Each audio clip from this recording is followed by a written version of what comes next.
Good afternoon, Tuscaloosa. Good afternoon, Tuscaloosa, internet world. How we doing today on this beautiful, beautiful Monday right here in downtown Northport, Tuscaloosa, West Alabama? Hope everybody's having a great, great start to their week. Obviously, you guys are jumping in and joining us right here on the Joe Gaither Show on BamaCentral. We appreciate everybody tuning us in on YouTube, on Facebook, on Twitter. You can listen to us on Spotify, Apple Podcasts, and on Amazon, wherever you get your podcast. Just search up the Joe Gaither Show on BamaCentral, and you'll find it right there. Tell a friend about the program as we are 19 days away from Alabama kicking off against MTSU. Going to be right here live in Bryant-Denny Stadium in 19 days. So, what are we going to do today? Well, before we get into the show today, we'll, of course, encourage you guys to follow us on BamaCentral.com. We've got our man, Austin Hannon, Katie Wyndham, Matthew Gibson, lots of people over in the Naylor Stone media room today to hear from Jaheim Otis and from the Trench King, J.C. Latham. So you want to pay attention to those guys and their reports right there on BamaCentral.com. Of course, you can tune in to the other Bama Central Broadcasting Network podcast with our friends All Things Bama with Katie Wyndham and Austin Hannon, and Blue Collar Unplugged, Blake Byler, Matthew Gibson, and Jacob Pickle bringing you all things Alabama basketball on Blue Collar Unplugged.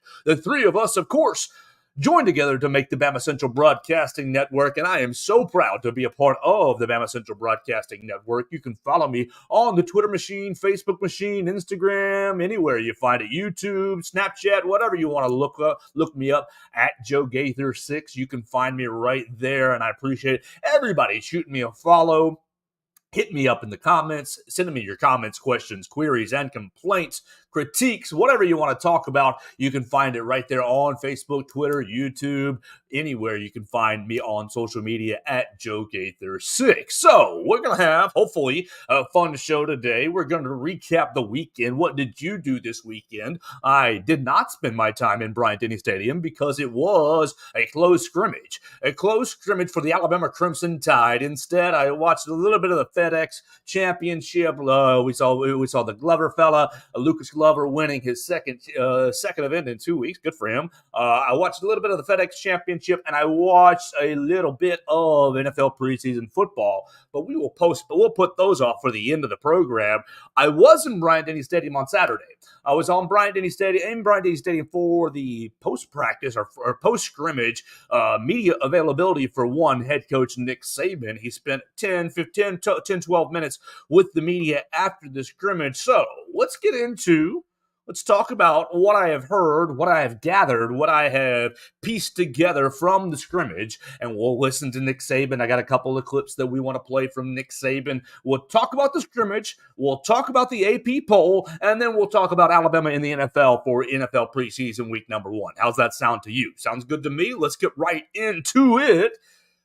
All right, everybody wants to know what happened in the scrimmage. It was obviously a close scrimmage. You had to reach out to a couple of people. It was a friends and family scrimmage, so not a whole lot of scuttlebutt getting out from the scrimmage, but you still got some noise from it. And so here's what we were able to gather.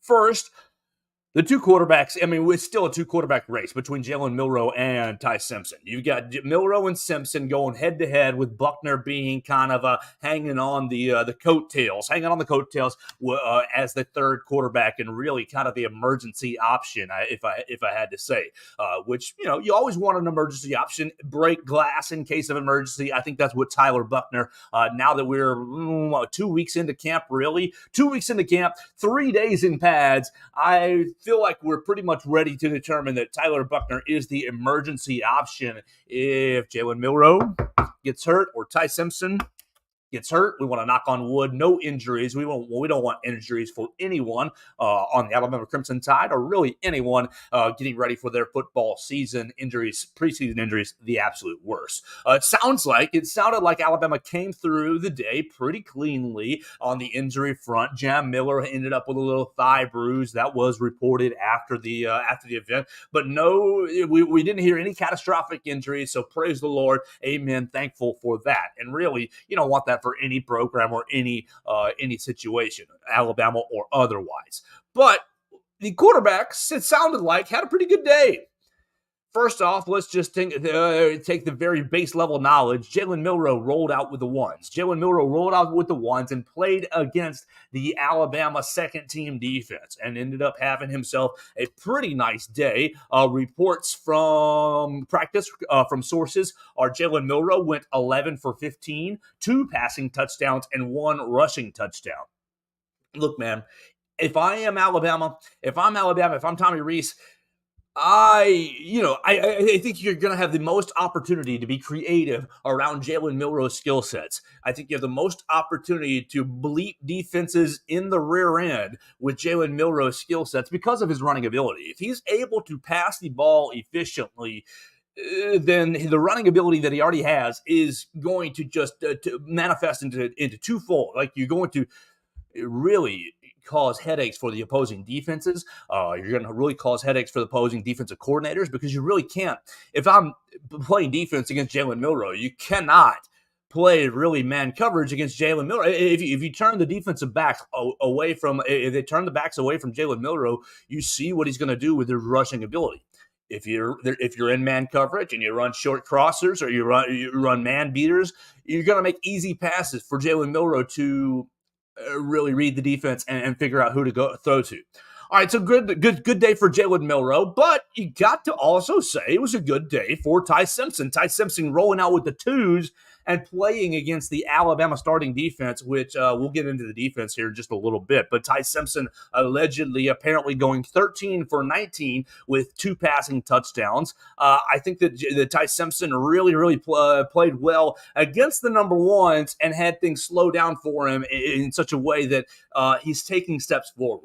We've talked about Ty Simpson on the program so far already. We've talked about his maybe a little bit carelessness with the football, wanting to make plays and obviously forcing the ball in, being very confident with his arm. And you want confidence out of the quarterback.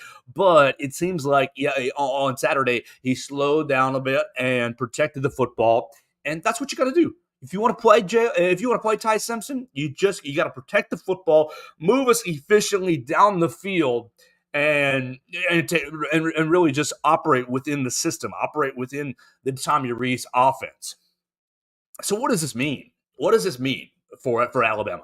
Well, real quick, additionally, it seems like Tyler Buchner had a pretty decent day, but threw an interception to Tresman Marshall. Look, I think Tyler Buchner is that, like I said 2 minutes ago, is that break glass in case of emergency option.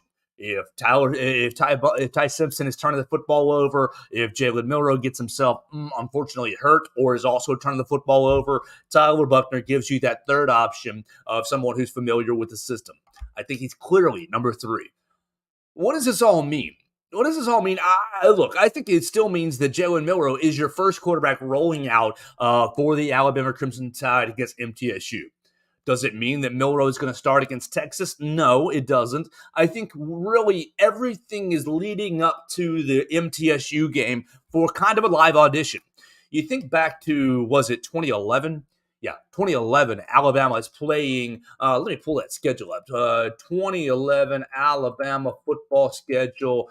You play at Penn State. Yeah. You're playing at Penn State the second week of the year, which was marketed as a primetime pretty big game. We obviously know that was the last game, the last time that Alabama, the last game that Joe Pa coached against Alabama. I think he retired the next week, honestly. But go back. You had Alabama played Kent State the very first week that year, and it was an Alabama. It was a beatdown, 48-7, which I think you're going to see against MTSU. No disrespect to you Blue Raiders, but you go back to what was going on leading up to the 2011 season. You had a quarterback battle between A.J. McCarron and Phillip Sims. And so what you're having today, or you flip back to 2011, you flip back to 2015, you flip back to 2016. You have 3 different quarterback battles that we can really pick and choose from. I think what you have right now is most similar to 2011. You have a sophomore-ish quarterback and you have a junior quarterback Yeah, Milroe's a redshirt sophomore, so really his third year, and Simpson's a redshirt freshman. So really, you look back at 2011 and what happened against Kent State. Against Kent State, AJ McCarron was 14 to 23, 225 yards, one touchdown, two interceptions. Not the best line, but okay. What did his counterpart do? 7 of 14, Philip Sims, 7 of 14, 73 yards, no touchdowns, and two interceptions. So the Alabama quarterbacks turned the ball over four times in that first week, but A.J. McCarron made better decisions, play in, play out, and ultimately you watch what happened against Penn State. A.J. McCarron won the job, and he never looked back. No disrespect to Philip Sims. Philip Sims, transferred out to NC State, I believe. NC State, yeah, it was NC State or Virginia. It was an ACC school. But you never heard from Philip Sims again. And I hope that that's not what ends up happening with the loser of this quarterback battle. But look at the transfer portal and look at the nature of the beast. That might be exactly what's going to happen. You see one of these two quarterbacks transfer out. Well, hello, Tyler Buckner becomes the number 2 quarterback, and hello, Dylan Lonergan becomes the number 3 quarterback, and Eli Holstein sits right there waiting as your new emergency quarterback. I think you're looking very, very similar to 2011. And right now, you think about 2011, AJ kind of walked in as the kind of, he's the favorite. And it took AJ McCarron,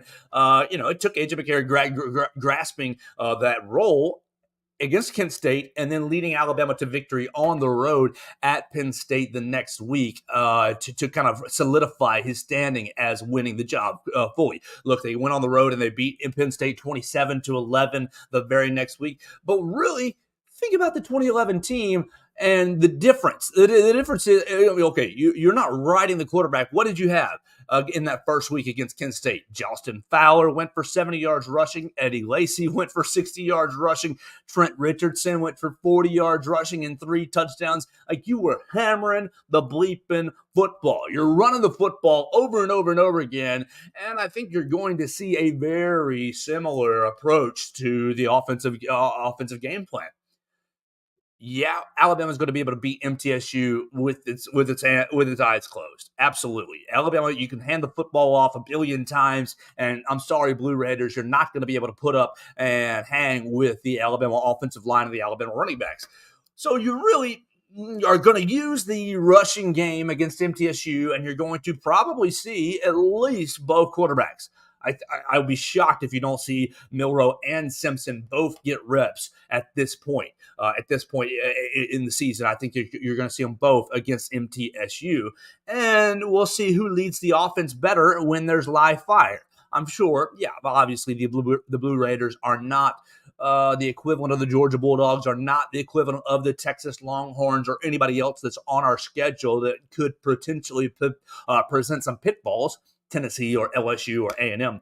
But it'll give Alabama fans, it'll give Nick Saban some live action, some live fire for him to really assess what he's going to do at the quarterback position. And by the time Alabama gets into that second week against Texas, you're really going to know who the leader is at the quarterback position. Now, one big thing. Okay, let's hear from Nick Saban. I'm going to play a Nick Saban clip from Saturday after the scrimmage. So Coach Saban talked about things that Alabama needs to work on. He addressed the quarterbacks right here. So this is Coach Saban's words, not mine. And we'll listen to Nick Saban, and then we're going to take some pieces and nuggets out of his clip to kind of infer what it means about the quarterback position. Look, everybody got reps today at quarterback. I'm not a stats guy, so we're not interested in what their statistics were. We are going to be interested when we watch the film in, how did they execute? Did they throw the ball the right place at the right time? Were they accurate in what they did? Did they take care of the ball so that we have a chance to, play winning football at that position? And that's what we'll be evaluating. So if you ask me a question about it, that's the answer I'm going to give you. So, we still had drops at receiver. We still had mental errors on defense. We still jumped off sides too many times when it was a hard count. So we have a ton of things to work on.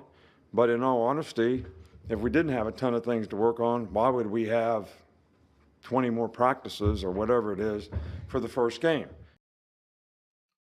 Coach Saban, right there, laying a lot of things out in a short amount of time, just 1 minute worth of clips. Obviously, he says, I'm not a stats guy, and he never has been. If he was, Tua would have walked in and beat Jalen Hurts. Honestly, he would have. But really, Coach Saban hitting it. I want to see who's taking care of the football, making good decisions, who's leading the offense. But he hits two things that I think are a big problem. Two things that I think are a big problem. One, how do you evaluate quarterbacks? How do you evaluate quarterbacks when your receivers are dropping the football? I mean, sure, I can evaluate Johnny throwing it a good pass and it hits Billy in the hands and Billy drops it. Well, Johnny consistently hits the receivers, but Billy and Steve and whoever keep dropping the football. I'm sorry. I'm sorry. You have to have better. You have to have better, more consistent play of the wide receivers. Period. But point blank, you have to have more consistent play at the wide receiver position. Now, reports from Saturday was that Jermaine Burton looked amazing, and that is music to my ears. That's surprising a little bit to me because I've been out on the Jermaine Burton trains really since the middle of last year. Really since honestly the incident at Tennessee. I'm sure that people feel different ways about that, but the incident at Tennessee really put a sour taste in my mouth, combined with drops against Texas, combined with not really being the guy that we thought he was going to be last year. I have been out on Jermaine Burton. But reports from Saturday were that Jermaine Burton had a great day, had probably arguably his best day in an Alabama uniform. How can he stack that up? Can he stack that up and turn it into consistent performances and give Alabama, look, you have to have reliable receivers. Ty Simpson, Jalen Milroe, Tyler Buckner, anybody playing quarterback, you can make the best decision possible. You can throw it right into your receiver's arms, and if he drops it, what are you going to do? Like, what are you going to do? That's not on your quarterback. So I find it a little difficult to evaluate the quarterbacks when you have inconsistencies at wide receiver, and it's something you've got to knock out. Now, Coach Saban went on to say later in the press conference that you did have several good plays by receivers, and you've heard reports that Isaiah Bond had a nice little day, and you've heard obviously massive praise for Jermaine Burton. But you have to have more consistency as a whole. Coach Saban laying it out there saying, why are you a receiver if you can't catch the ball? You've got to get consistent play out of the receiver, and that's really going to play into and help your evaluation of the quarterback. Look, I think you've got immense talent in the receiving room. I have been kind of joking or trying to get started the killer bees: Burton, Bond, Benson, Brooks. You've got your four receivers. Get the killer bees out there. But at some point, you've got to narrow down these 4 or 5 guys. Look, you see drops out of Kobe Prentice at Fan Day. You see drops out of Kendrick Law at Fan Day. Like, these drops have to be eliminated. And now, Coach addresses the mental errors, and Coach addresses, the consistency and performance in the press conference. And I have to say, it was stupid hot.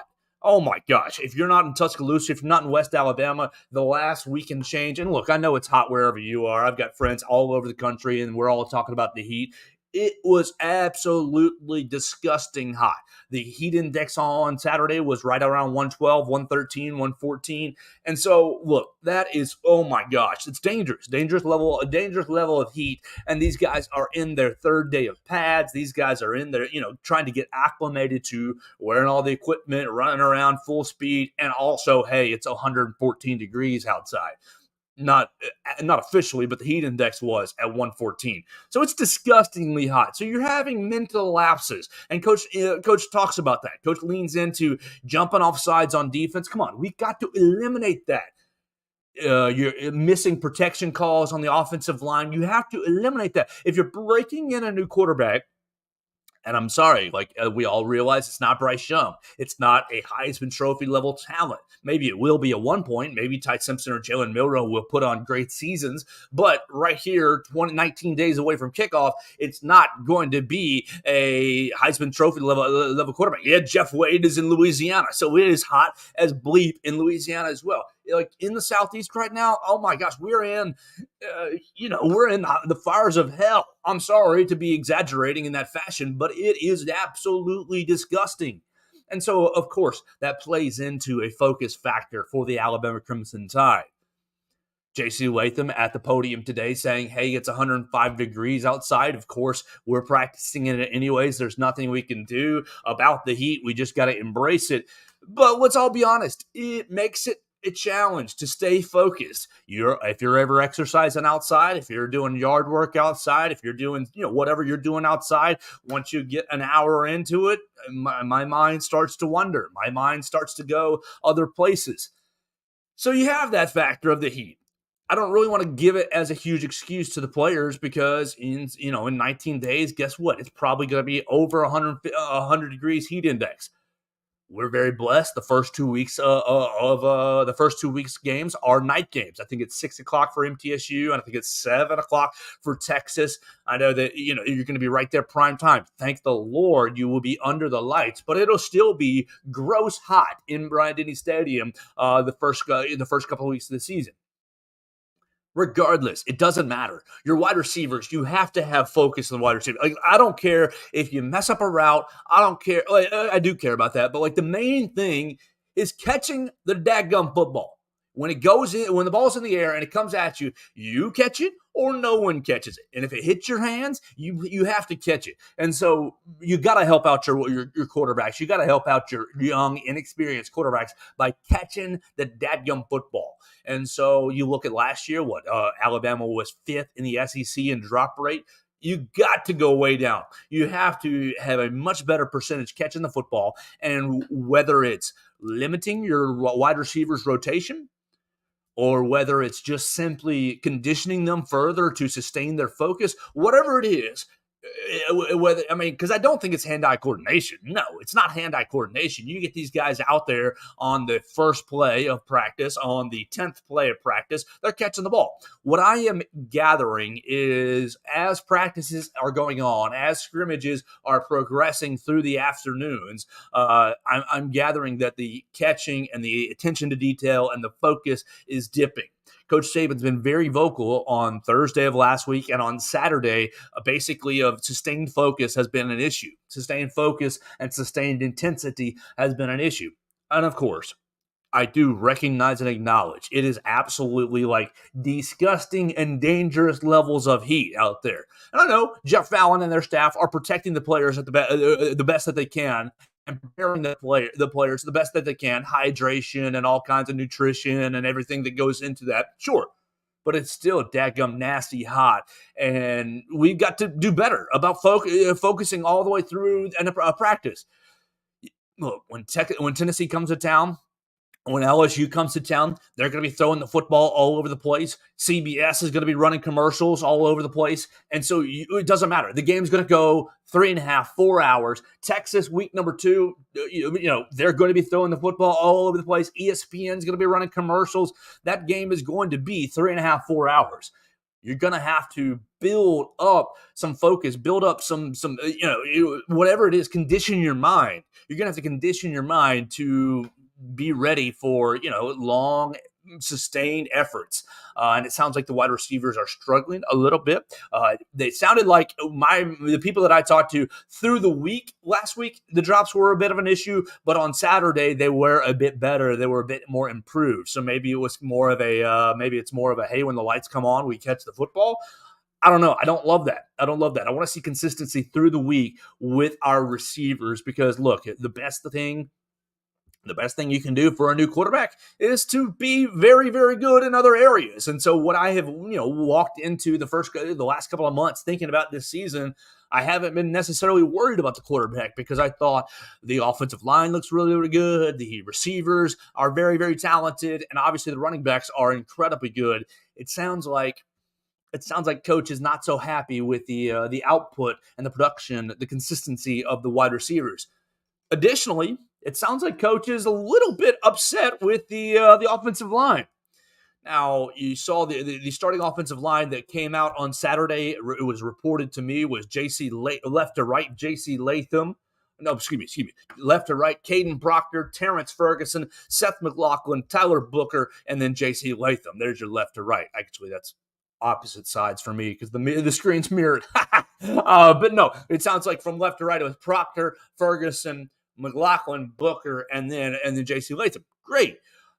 Sounds like Proctor's been a little bit of a freshman. Struggling with some calls, struggling with some foot speed, struggling with some, some of our great pass rushers. Look, I think Alabama's got some nasty pass rushers on the outside right now. Chris Braswell, Dallas Turner, Keanu Coate. Look, I think your edge rushers are very, very talented, and it sounds like they're giving Caden Proctor some help right now. Will you want to see step up? Yes, you do, but you also realize that you've got a freshman playing right there. Do you kick Terrence Ferguson out there and you bring Elijah Pritchett in at guard? Maybe. But no matter the answer, the offensive line has to perform at a high level. You protect the quarterback, you run the football. If you do those two things, you establish the line of scrimmage, you establish physicality, then you do those two things. Whoever's playing quarterback, Jalen Milroe or Ty Simpson, their number one goal at that point becomes, I'm going to protect the football and just dump off to playmakers. Get the ball out, hand it off to my man Jace McClellan, hand it off to Roydell Williams, dump it off out there to Malik Benson, get the ball out to Isaiah Bond. Like you get the ball out quickly into the hands of your playmakers. You protect this quarterback, whoever it is. I think you're going to have a really good offense. Now, you got to clean up the drops. Oh my gosh, you got to clean up the drops because I can understand a bad pass. Okay, throw it over your head. All right, into the dirt. Okay, like you realize those are on the quarterbacks. But if the quarterback is delivering the football and it's in your catch radius, you got to bring it down, my man. You've got to bring it down. Like that's the only job you have. That's the only reason you're out there.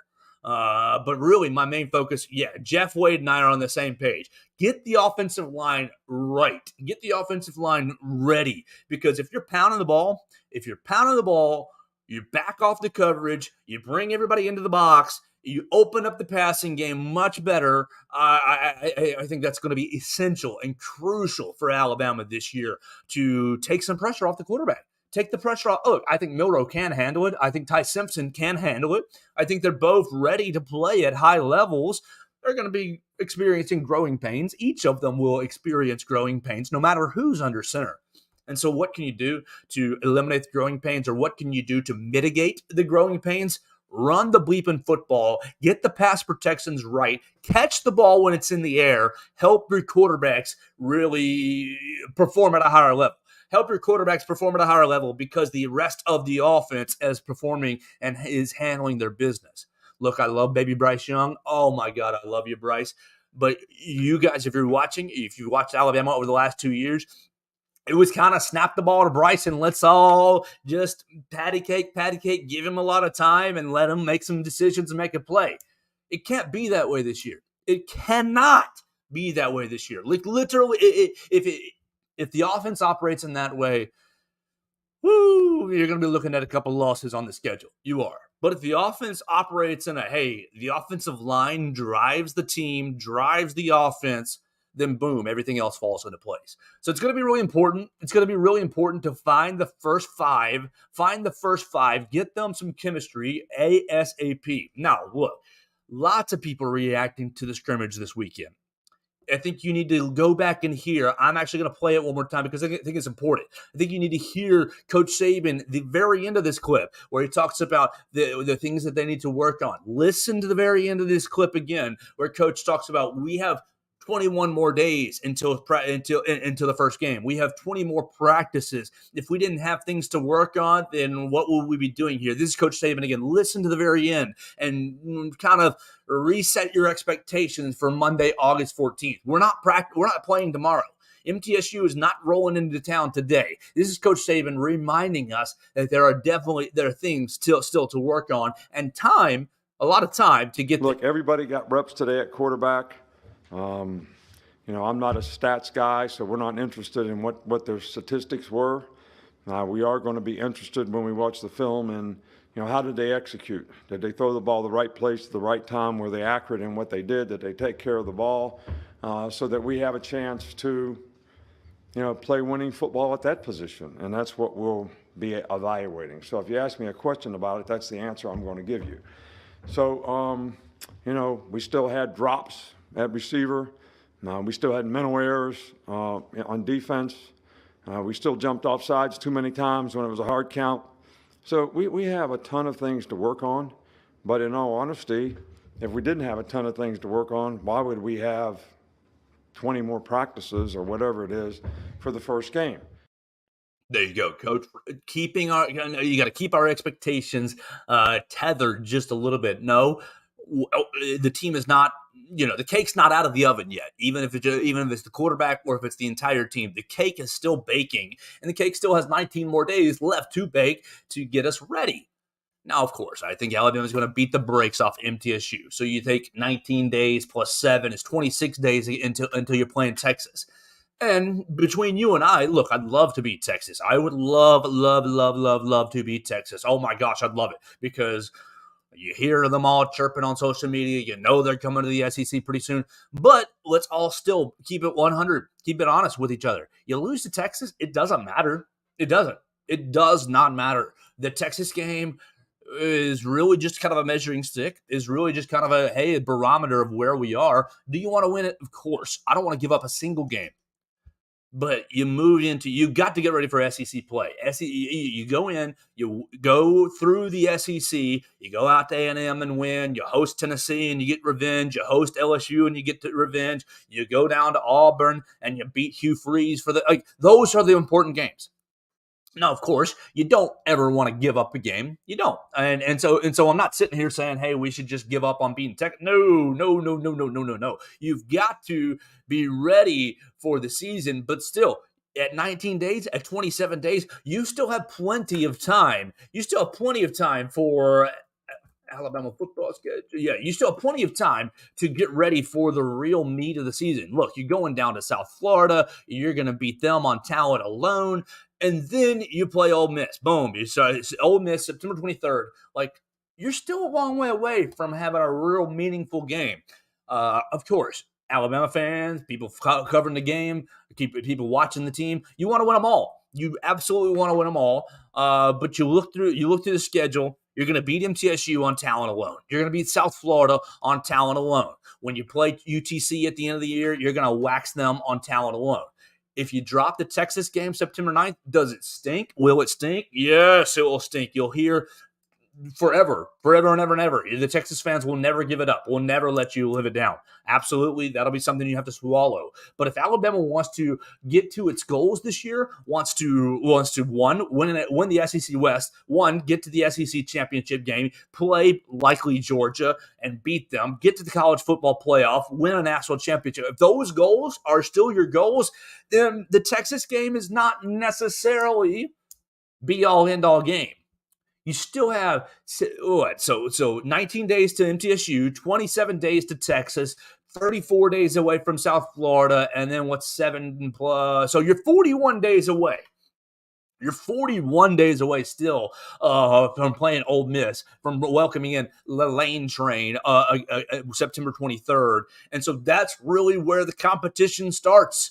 And you got to get ready for it. And so, look, Coach Saban emphasizing that we're not there yet. We want to be there. And I don't want to give up any games, absolutely. But let's just be honest about the schedule and be honest about what the goals are. The goals are to win the West first. The goals are to win the West, get to the SEC championship game, play well in that game, beat Georgia, Tennessee, Florida, whoever is going to be the Eastern representative, and get into the college football playoff. That is the big goal. Once you're in the playoff, you're rolling the dice. By that time, the team should be rocking and rolling, and maybe you're playing Georgia again, Ohio State, Michigan, whoever, and you take the season from there. So you're 41 days away still from real meaningful games. Of course, it means something whenever Alabama's playing. So, of course, I don't want to give up the MTSU, Texas, or South Florida games, but the games that really will make or break this Alabama season, you still have 41 days away to prepare. So whatever you heard from Saturday, even the stuff that I just told you, Everything that I just told you is straight from different people who watch the scrimmage, but still, you've got different perspectives. Everybody sees the scrimmage differently. Everybody sees and takes away things differently because everybody's looking for different things. Wherever you are as Alabama Crimson Tide football program, you have 41 days away to get ready for real competition in the SEC. Now, 2 more points on the scrimmage before we move into AP poll. 2 more points. One, I heard great things out of Amari Niblack and CJ Dupree. And so going back to the earlier conversation, you run the football, you get in 12 personnel, 1 running back, 2 tight ends. You get in 13 personnel, 1 running back, 3 tight ends. You put out CJ Dupree, Miles Kitzelman, Robbie Utes, or you put in CJ Dupree, Amari Niblack, Robbie Utes, like whatever 3 tight ends you want to put out there on the field. Oh my gosh. You can get really, really physical with these teams, beat them up front, and then boom, your play action pass, you slip out a tight end. Amari Niblack, nice little athlete. CJ Dupree, nice little athlete. The defense has been watching them run block the whole time. Every time Amari Niblack's out there, he ear holes me for a run block, and then he slips right past you for a touchdown pass, play action pass. The tight ends are going to be huge this year. The tight ends are going to be huge, not just physically, but serve a huge purpose for this offense, both physically in establishing the run, but also being that versatile option. I think CJ Dupree is going to embrace a bit more of a blocking role than he's ever embraced when he was at Maryland. I think Amari Niblack is growing into his body, is growing into his athleticism.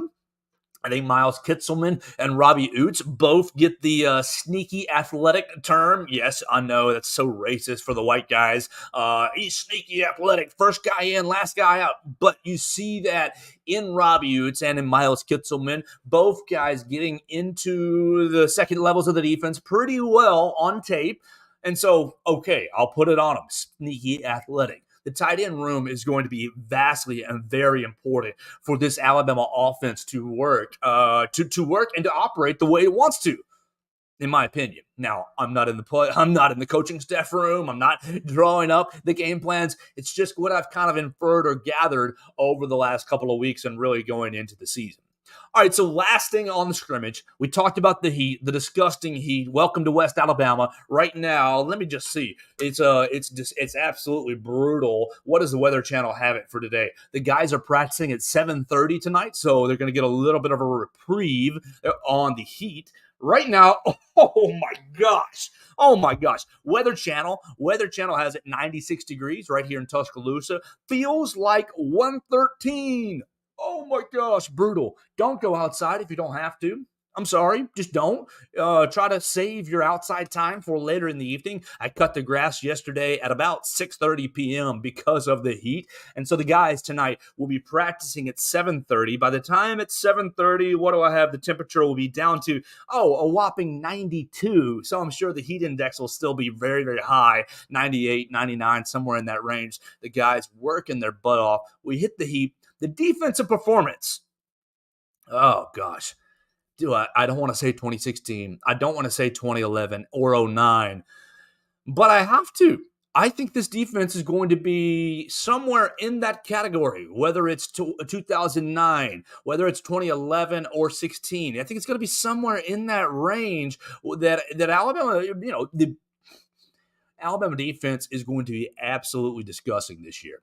Coach Saban complimenting Jaheim Otis and Justin Aboigbe up front, saying that we need to get a little more action and a little more consistency out of Tim Smith. We want to get more depth up front. Coach wants more depth everywhere. He just wants to develop. And who can blame him?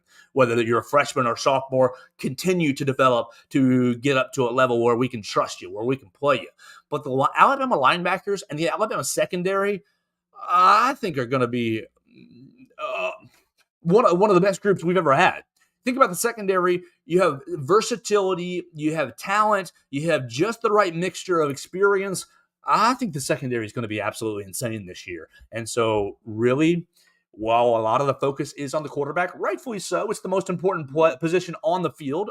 I think really the Alabama defense, the Alabama running game is going to make you guys, the Alabama fans, very, very happy going forward this year, playing a physical style, suffocating other offenses. I used to call it the Alabama Anaconda because you'd get that first quarter, that second quarter, the game would still be kind of close, 21-10, 21-14 in that range. But as the game went on, the Alabama Anaconda just chokes the life out of other teams and chokes the life out of the clock. And then you look up and it's 38-10. You look up, it's 42 to 17, something in that range. And the game's been out of range for a long time. I think you will see a return of the Alabama Anaconda this coming season, and Alabama is just going to choke its opponents out with suffocating defense, with physical offense, just melting the sands of time away and taking opportunities away from opposing offenses. I think that the defense is going to be really, really good. All right, I'm going to play one more clip from Nick Saban, and this is really kind of a little bit vain on my part. I apologize about that, but I was proud. I got the viral clip from the Saturday press conference. No, Coach Saban didn't say, "Joe, good question," because it really wasn't a good question. I was trying to ask something, something vague, something really. I walked into the press conference wanting to ask about the quarterbacks because everybody wants to know about the quarterbacks. My thought was, hey, Coach, how have the quarterbacks protected the football? How did the quarterbacks protect the football today? But Coach more or less cut off the quarterback questions in his opening. We've played that now twice, his comments on the quarterbacks. So I instead asked, you guys want to see a physical team. You guys want to see a mauling team. And you guys want to see, get Alabama back to its days of old. So here was my question, and here was Coach Saban's response. Coach, only a couple days in pad so far, but how would you assess the physicality of the team so far in this early stage of camp? I think you answered your own question. We've had 2 days in pads and 1 scrimmage. So we got some guys that play pretty physical. We got some guys that need to get more physical. But, I kind of like what Pete Rose said the other night. Sparky Anderson, he said, was a great manager. And he asked him one time, what's the key to handling players? He says, well, you got to know when to kick them in the ass. You got to know when to pat them on the ass, and you got to know when not to say anything. So we're trying to figure that out. But I think I've been kicking them in the ass a little bit more, and I've been patting them on the ass, so we'll just keep on keeping on. That's Coach Nick Saban on Saturday. And no, he didn't give me that great answer because I asked a great question. But really, I think Coach Saban kind of let on what's been going on. Yes, there's only a couple of days in pads so far, and the guys will be in pads tonight, getting ready for their practice at 7:30 this evening. But really, Coach, it sounds like Coach sounds like the old Coach Saban, really. Last year, 2 years ago, Coach was always talking about how some of the expectations are unfair, this, that, or the other. Coach sounds like he's raising the bar. Sounds like he's leading with the, prodding the players on to be more physical. And yes, you do have, I'm sure you've got a contingent that is handling the physicality very, very well. But you want to see everybody embrace it. You want to see everybody embrace the hard. You want to see everybody embrace the heat. And you want to see everybody embrace the physicality, because that will translate onto the game on Saturday. So, Coach, thanks for the great answer. I appreciate the viral clip. That was a lot of fun. And so we will see how Alabama progresses the rest of the week. Tomorrow, Coach Saban talks, I believe, at 4:30. So we'll be hearing from Coach Saban again at 4:30. You can follow all of the coverage on BamaCentral.com. We appreciate BamaCentral putting us on each and every week. Make sure you're following Austin Hannon and Katie Wyndham, our lead on our lead coverage for Alabama football. And then we'll take care of everything tomorrow at 4:30 for Coach Saban. We'll hear from him again. All right, so 2 more topics for the day. We're going to go into the AP poll, and then we're going to talk about Alabama in preseason week number 1 of the NFL. All right, so if you didn't see it earlier today at 11 o'clock, the first AP poll drops. Alabama coming in at the lowest preseason ranking since 2009. What happened in 2009? I don't have to tell you. Magical year, great year, undefeated. Nick Saban's first undefeated season at the Capstone. Perfect year. So I'm not really worried about where Alabama is, in the preseason poll. I'm not really even concerned about the preseason polls at all. First, 2 thoughts on polls. Can we get rid of the coaches poll altogether? You had the coaches poll come out, 2 weeks ago, and Alabama ended up at 3, I believe. Can we get rid of the coaches poll altogether? Because they send out the ballots to the coaches, and Nick Saban hands it to his assistant or hands it to somebody and say, hey, fill this out and don't be stupid. Hey, fill this out and don't make me look dumb. Coach is not alone. They do this in basketball as well. Nate Oates, I'm sure he has somebody, an SID, fill this out and don't make me look dumb. Just keep it, normal. Don't be silly. Don't put, Georgia Southern at number 1 or something weird like that. No disrespect to you, Georgia Southern. But, can we get rid of the coaches poll? These guys are not watching the entirety of college football. They're not watching the entirety of college basketball. They're focused on their own teams largely, and they're focused on the opponents that are on their schedule. So if you're not on their schedule, they're very, very likely not seeing your action, unless you're one of the best teams in the country and you just happen to be on TV on an off night. Coach Saban's not watching college football for fun, in my opinion. He's watching his team. He's watching other opponents, getting ready for Alabama's opponent. So, 1, can we get rid of the coaches poll altogether? Get rid of it. 2, the AP poll is fine. There wasn't anything about the AP poll. Look, you have Georgia number 1 with 60 votes, Michigan number 2 with 2 first-place votes, Ohio State number 3 with 1 first-place vote. Alabama did not get a first-place vote, but who cares? Doesn't matter. LSU 5, Southern Cal 6, Penn State 7, Florida State 8, Clemson 9, and UW Washington number 10. You go through and bounce to the rest of the SEC. Texas 11, I guess we'll count them as SEC now. Tennessee 12, Oklahoma 20, Ole Miss 22, A&M, Texas A&M 23, and then you have to go into others receiving votes for 27, South Carolina, 29, 30, Arkansas, 31, 33, Kentucky, 34, 35, 36, 37, Auburn. Oh, watch out, Auburn. 38, 39, 40, 41 for Mississippi State. 41 for Mississippi State, 42 for Florida. And that'll round out everybody in the SEC receiving votes. Do I have any issues with the poll? Not really. I mean, Alabama, you already know the expectations. You already know the question marks. We hit on a lot of them in the first 20, 25 minutes of the show. 4 sounds about right. You give Georgia their due. You give Georgia, the back-to-back national champions, their due as number 1 team.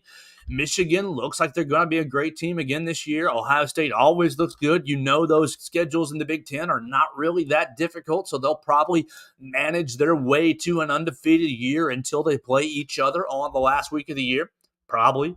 2 and 3, that doesn't bother me. The issue I have with the AP poll, and it's the issue that many of you have, is you just got to can we not do preseason polls, please? Can we not do preseason polls because, 1, we haven't seen a single snap. We don't know how Carson Beck's going to be for Georgia. You don't know how Jalen Milroe or Ty Simpson's going to be for Alabama. Look, we hope that they're going to be good. We expect that they're going to be good. Obviously, Nick Saban recruits at a high level. But can we not do preseason polls? Can we wait till 4 weeks into the season? Can we wait till the first week of October till the first preseason poll comes out? Let's get through the first part of the year. Let's get through the MTSU, Texas, USF, and Ole Miss game before the first poll of the year, please. Because while it doesn't matter right now, and it truly doesn't, it does subliminally affect. It does subliminally affect the college football voters and really the thought process of the college football watchers, the fans. Yes, will Georgia probably be a top 4 team? Yeah, sure. Will Alabama or LSU probably be a top 5 team? Yes, sure. I think that's probably accurate. But you don't really know. LSU lost, 2 or 3 games last year. Obviously, they won the West. Congratulations. But everything that you're going off of right now is on paper, is preseason hype, is based on recruiting classes, is based on last year. And things are different. Things are obviously different. You've had 5-6 months of off season to go through. You've had transfer portals. You've had recruiting classes. It's not fair. It's not right to say, hey, we're number 1, we're number 4, we're number 8, because you just don't know. Go out and wax MTSU. Go out and wax Texas. Look, you look at Texas. What are there? 12? Is that what I just said? Texas at 11. Texas at 11. You're going to have ESPN build it up that week number 2. You got a top 10 matchup. Week number 2, top 10 matchup. Maybe. Or maybe Texas will go 5-7 and get their butt kicked in Tuscaloosa. And sure, you say Alabama beat number 10 Texas week number 2. But at the end of the year, what does it matter if Texas is sitting there, unranked at 5-7? I just have an issue. We just got to stop ranking these teams without it seeing them. Of course, we can make educated guesses, and that's what these are. The AP poll guys are not inherently stupid. We're making educated guesses, but the fact of the matter is we're not seeing any of this action, and it subliminally affects college football in a negative way. It affects the voters. My man Jeff Wade is absolutely right again. It affects the players. Look, what's Alabama done to prove that we're number 4? You missed the playoff last year. I'm sorry. Okay, great. You beat Kansas State in a meaningless bowl game at the end of the year. Great. Awesome. But what is Alabama? Do I expect Alabama to be a top 4 team? Yes, I do. And I think that will be the expectation for all of us. But it's just not fair. It's just not fair to the college football world. You see massive debates on already in all these Facebook groups. We're number 1. We're number 4. Look at y'all. Disrespected. XYZ. Nobody's disrespecting anyone. You have to put somebody 2. You have to put somebody 3. You can't put everybody at number 1. It's not disrespectful, but it's disingenuous. It's disingenuous to college football as a whole to have preseason polls and have it subliminally affect the game of college football. So, look, you got the AP poll come out today. Whoop-de-doo. Yay, roll tide. Alabama number 4. Doesn't matter. Doesn't matter at all. We just got to, take it game by game, 19 days away from MTSU. All right, I'm going to wrap it up with an NFL topic, and we're going to keep it Alabama-centric. But we had everybody in action this weekend, every NFL team handling preseason week number 1. I specifically, of course, you guys can guess, watched the Chicago Bears preseason game. And got to give my first shout-outs for the preseason love to Terrell Lewis. Terrell Lewis, I walked into the year. I was happy that he was on the Bears roster. I want more Alabama players on the Bears roster. Eddie Jackson, Terrell Lewis, and Alex Leatherwood making up the Bears contingent. But Terrell Lewis, boom, you acquitted yourself so well this weekend, and I'm very proud of you. I thought, okay, Alex Leatherwood and Terrell Lewis might not make the roster. They've kind of been fringe guys, obviously. But no, Terrell Lewis, you put yourself right in the forefront of making the Bears roster. 2 sacks over the weekend, 1 sack fumble, and just proud of you, man. Proud of you. You showed good bend, good pass rush. The issue with Terrell Lewis is the issue it's always been with Terrell Lewis, consistency. You got to play every down, my man, like it's your last. When Terrell Lewis flips the switch, he is a hell of a player. And we just got to figure out ways to keep his switch on more consistently. Now, whatever else do we have happening in the NFL? Look, no Mac Jones. He didn't play. I don't even think Tua played. I've got numbers for Bryce Young. Bryce Young was what? Was 4 of 6 for 21 yards, and his pressure rate was very high. Look, we're all watching the Panthers, and we're hoping that maybe Bryce Young can revive them. But let's all take this into consideration. The Panthers were bad. Were bad last year. They've been bad for a couple of years now. Obviously, Matt Rule got himself fired.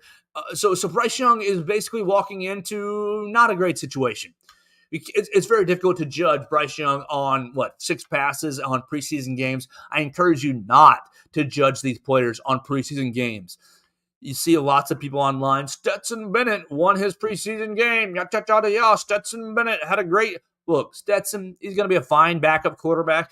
You're not overtaking Matt Stafford in L.A. Now, maybe he'll play if Stafford gets hurt? Sure.